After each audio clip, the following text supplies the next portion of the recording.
കഴിഞ്ഞ കുറേ ദിവസങ്ങളിലായി നമ്മൾ പെയിന്റിംഗ് പ്രോസസ്സിലെ ഓരോരോ സ്റ്റെപ്പുകളായിട്ട് വീഡിയോ അപ്ലോഡ് ചെയ്തുകൊണ്ടിരിക്കുകയായിരുന്നു. ഒന്നാമതായിട്ട് ബോഡി ഫില്ലർ ആൻഡ് സാൻഡിങ്, അതിനുശേഷം പ്രൈമർ കോട്ടിങ്ങും ബോഡി മാസ്കിങ്ങും ഉള്ള വീഡിയോ, അതിനുശേഷമാണ് ബേസ് കോട്ടും ക്ലിയർ കോട്ടും അടിക്കുന്നതിനെ പറ്റിയുള്ള വീഡിയോ നമ്മൾ പബ്ലിഷ് ചെയ്തിരുന്നു. അതിനുശേഷം അവസാനമായിട്ട് നമ്മൾ ബോഡി പോളിഷിങ് വാക്സ് കോട്ടിങ്ങും ചെയ്യുന്നതിനെ പറ്റിയുള്ള വീഡിയോ ആണ് ചെയ്തത്. ഈ 4 വീഡിയോ കണ്ടിട്ടില്ലാത്തവർ അത് കാണാൻ പ്രത്യേകം ശ്രദ്ധിക്കുക. നിങ്ങൾക്ക് തീർച്ചയായും ഉപകാരപ്പെടുന്ന വീഡിയോകളായിരിക്കും അത്. മറ്റ് സെക്ഷനുകളെ അപേക്ഷിച്ച് ഒരു പെയിന്റർക്ക് സാധാരണയുള്ളത് ഒരു കുറച്ച് ടൂൾസ് മാത്രമാണ്. അതിൽ തന്നെ ഏറ്റവും ഇമ്പോർട്ടൻ്റ് ആയ ടൂളാണ് സ്പ്രേ ഗൺ. ഇന്ന് നമ്മൾ ഡിസ്കസ് ചെയ്യുന്നത് പെയിന്റ് ഗൺ സെറ്റിങ്ങിനെ പറ്റിയാണ്.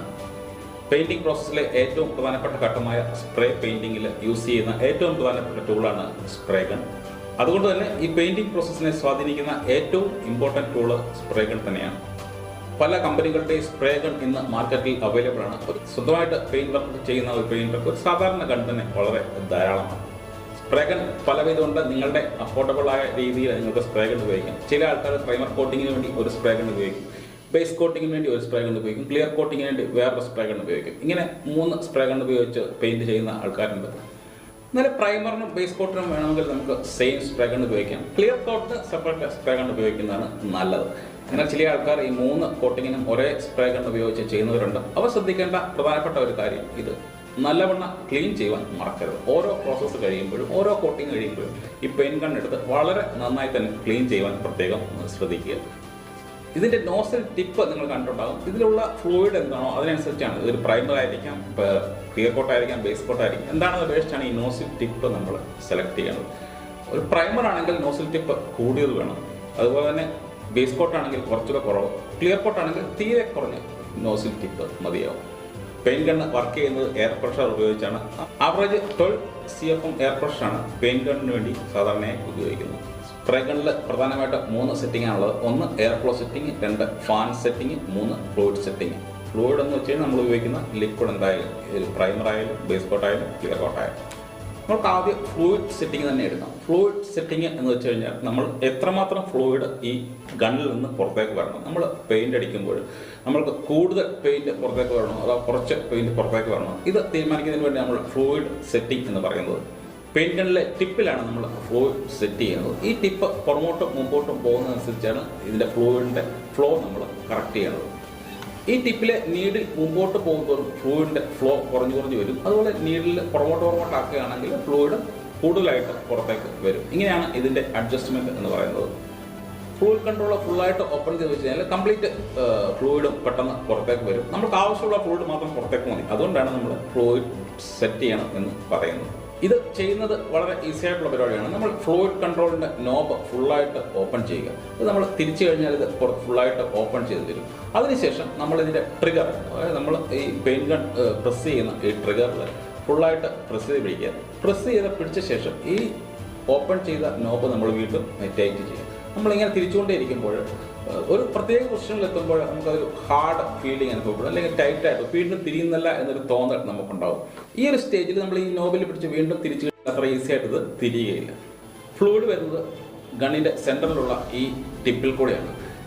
ഇപ്പോൾ നമ്മൾ സെറ്റ് ചെയ്തിരിക്കുന്ന പ്രകാരം ഫുൾ ഫ്ലൂയിഡ് പുറത്തേക്ക് വരുന്ന രീതിയിലാണ് സെറ്റ് ചെയ്തിരിക്കുന്നത്. ഇതിന് ഫ്ലൂയിഡ് ഇപ്പോൾ ഒരു തടസ്സവുമില്ല.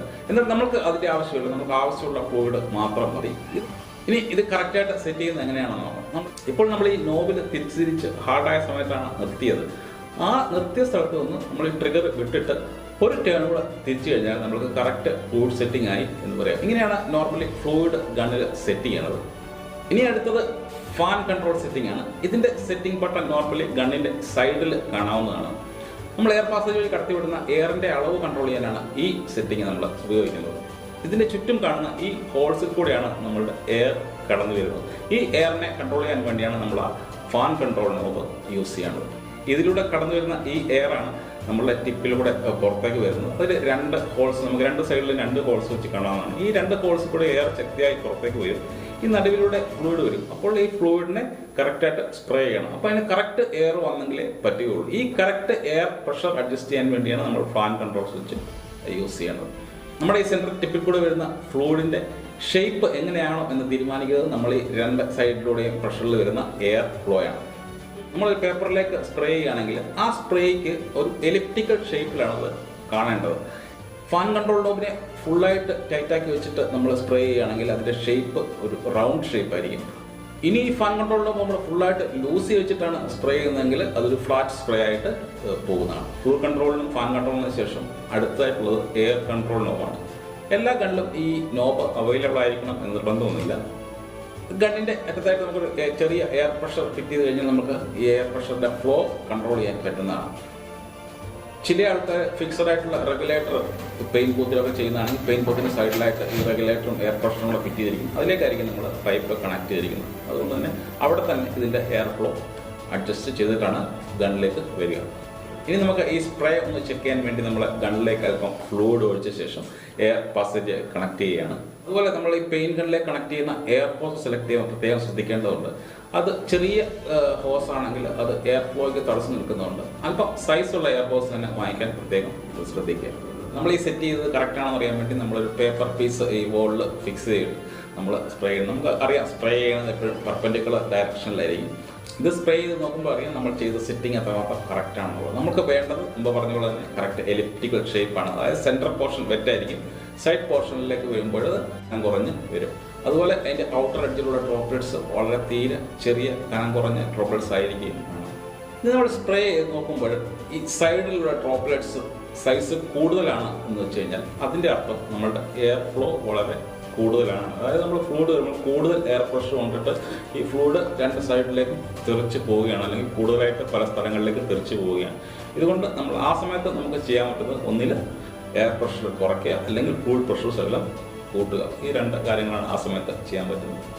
പക്ഷേ ഫ്ലൂയിഡിൻ്റെ ഫ്ലോ കുറച്ച് കഴിഞ്ഞാൽ ആ പാറ്റേണിൻ്റെ സൈസ് തീരെ കുറഞ്ഞു വരും, ചെറിയ സൈസായിട്ട് മാറുന്നതാണ്. പെയിൻ ഗൺ സെറ്റിങ് എന്ന് പറയാൻ ഇത്രയൊക്കെ ഉള്ളൂ. നമ്മൾ ഇത് ചെയ്ത് എക്സ്പീരിയൻസ് ആകുമ്പോഴും നമുക്കിത് വളരെ ഈസി ആയിട്ട് മാറുന്നതാണ്. പിന്നെ നമുക്ക് സ്പ്രേ ഗൺ സെറ്റിങ് എന്ന് പറയുന്നത് ഒരു വളരെ ടാസ്ക്കായിട്ട് ഒരിക്കലും തോന്നുന്നില്ല. എപ്പോൾ പെയിൻറ്റ് ചെയ്യുന്നു ആ സമയത്ത് തന്നെ നമുക്ക് ആ സ്പ്രേ ഗൺ സെറ്റ് ചെയ്ത് നമുക്ക് പെയിൻറ്റ് സ്റ്റാർട്ട് ചെയ്യാവുന്നതാണ്. അല്ലെങ്കിൽ ചെയ്യുന്ന സമയത്ത് തന്നെ നമുക്ക് പെയിൻ ഗണ്ണ് സെറ്റ് ചെയ്യാൻ നമ്മൾ പഠിക്കുന്നതാണ്. പെയിൻ ഗണ്ണിനെ പറ്റി പറയുമ്പോൾ മറ്റൊരു കാര്യം കൂടെ പറയാതിരിക്കാൻ പറ്റില്ല. ഒരു പെയിൻറ്ററെ സംബന്ധിച്ചിടത്തോളം ഏറ്റവും ഇഷ്ടമില്ലാത്ത ഒരു പണി എന്ന് പറയുന്നത് ഈ സ്പ്രേ ഗൺ ക്ലീനിങ് ആണ്. എന്നാൽ ഓരോ പ്രോസസ്സ് കഴിയുമ്പോഴും പെയിൻ ഗണ്ണിൻ്റെ എയർ ക്യാപ്പും നോസിലും ഒക്കെ കറക്റ്റായിട്ട് അഴിച്ചെടുത്ത് നല്ല രീതിയിൽ തന്നെ ക്ലീൻ ചെയ്യേണ്ടത് വളരെ അത്യാവശ്യമാണ്. അതുപോലെ ഈ എയർ ക്യാപ്പും നോസിലും ഒക്കെ ക്ലീൻ ചെയ്യുമ്പോൾ കത്തി അല്ലെ അതുപോലെ തന്നെ മൊനയുള്ള സാധനങ്ങളൊന്നും ഉപയോഗിച്ച് ഒരിക്കലും ക്ലീൻ ചെയ്യാൻ ശ്രമിക്കരുത്. ഇത് ചിലപ്പോൾ ആ ടിപ്പിനൊക്കെ ഡാമേജ് ഉണ്ടാക്കാൻ സാധ്യതയുണ്ട്. ഗണ്ണ് പിടിക്കുന്ന കാര്യത്തിലും പ്രത്യേകം ശ്രദ്ധിക്കുക. എപ്പോഴും നമ്മൾ ഗണ്ണ് പെയിൻറ്റ് ചെയ്യുമ്പോൾ പെർപെൻഡിക്കുലർ ഡയറക്ഷൻ, അതായത് നമ്മൾ ഏത് സർഫസിലാണോ പെയിൻറ്റ് ചെയ്യുന്നത് അതിൻ്റെ 90 ഡിഗ്രി വേണം നമ്മൾ ഗണ്ണ് പിടിക്കുവാൻ. അതുപോലെ തന്നെ പെയിൻറ്റ് ഗണ്ണ് ഒരു 6 to 8 ഇഞ്ച് ആ ഏത് സർഫസിലാണ് പെയിൻറ്റ് അതിൽ നിന്ന് മാറ്റി പിടിക്കുവാൻ പ്രത്യേകം ശ്രദ്ധിക്കുക. പെയിൻ ഗൺ സെറ്റിങ്ങിനെ പറ്റി നിങ്ങൾക്ക് ഏകദേശം ഒരു ഐഡിയ കിട്ടിയെന്നാണ് വിചാരിക്കുന്നത്. കൂടുതലായിട്ട് എന്തെങ്കിലും അറിയാൻ താല്പര്യമുള്ളവർക്ക് നമ്മളുടെ കമൻറ്റ് ബോക്സിൽ ടൈപ്പ് ചെയ്യാവുന്നതാണ്. ഇതിനെപ്പറ്റി കൂടുതൽ നിങ്ങൾക്ക് എന്തെങ്കിലും അറിയാമെങ്കിൽ ആ കാര്യങ്ങൾ കമൻറ്റ് ബോക്സിൽ ടൈപ്പ് ചെയ്യാൻ പ്രത്യേകം ശ്രദ്ധിക്കുക. നിങ്ങളുടെ അറിവ് പറ്റുമെങ്കിൽ മറ്റുള്ളവർക്കും ഒരു ഉപകാരപ്രദമാകട്ടെ.